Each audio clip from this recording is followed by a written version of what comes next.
আমি সবাইকে শেষ করতেছি। আমি আর কাউকে বাঁচে রাখিনি। আমি আমার প্রতিশোধ নিয়েছি। আমাকে যে শাস্তি দেবে মাথা পেতে দেবো। আমার আর প্রতিশোধ নেওয়ার আর কেউ বেঁচে নাই। কিসের প্রতিশোধ? আর তুই যাদেরকে মেরেছিস তাদের সঙ্গে তো কিসের শত্রুতা? টনি টনি, হতে পারে যে মেইন পুলিশটা আসে না, সে মার্ডার হয়ে গেছে।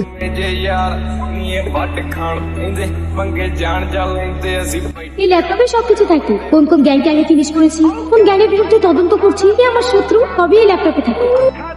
টনি, আমাকে যারা তোমার হতে দিব না, তুমি পারবে না আমার মৃত্যুর প্রতিশোধ নিতে? হ্যাঁ পারবো। কাউকে ছাড়বো না, কাউকে না। সেদিনের পর থেকে আমি আর কাউকে একটা করে সালমান প্রত্যেকটা খুনিকে আমি মেরেছি। আমার সালমান আত্মের শান্তি পেয়েছি, এটাই আমার শান্তি। আমাকে ফাঁসতে ফাঁসতে ফাঁসতে যে কাজ তোদের করার কথা ছিল সে কাজ আমি করেছি। আমি চ চ নিচা নিচা নিচা।